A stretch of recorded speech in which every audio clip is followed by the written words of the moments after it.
might think, the kind of thing that would naturally appeal to children, but it's been reworked into an illustrated children's book called The Battle of the Worlds.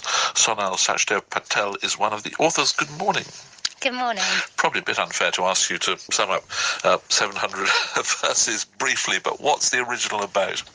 So there are lots of deep philosophical concepts in the Gita.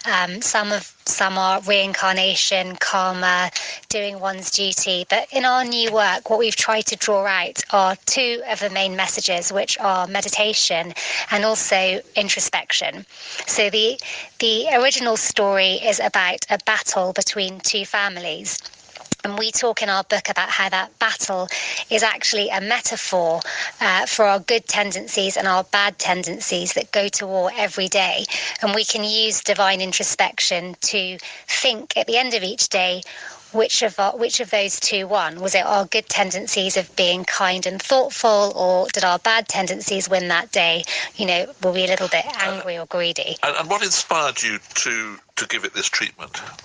Well, it was actually, I read it for the first time when I was pregnant with my daughter, thinking, I want to take these messages and explain them to my children. But I found the translations quite heavy and difficult to understand. So it was the desire to sort of not lose these really important messages that are so valuable for their lives, and take it to my children in a way that they can relate to it and it feels relevant to them. And I'm just looking at that. You've done it very much as a story. You've drawn the stories out of it, haven't you?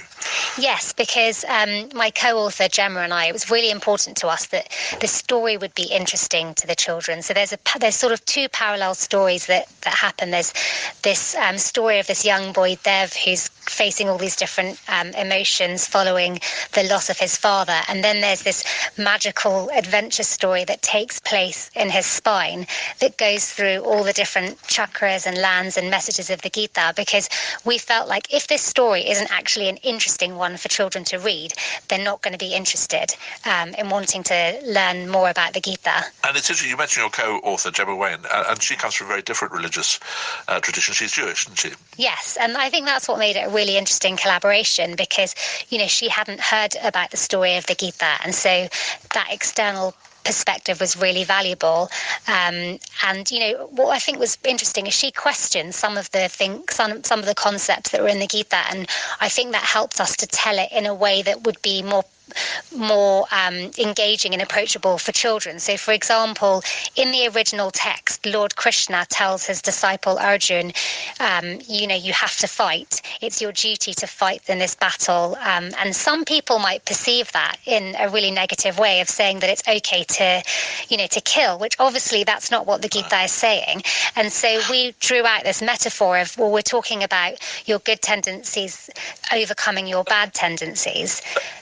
Different religious traditions have different ideas about their texts. Was there any sense that you might be criticised for doing this to a sacred text?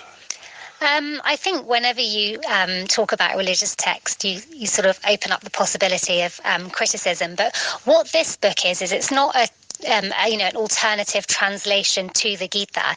It's like a bridge or a doorway into reading the original text, and it draws out some of the concepts, but it's not a full translation.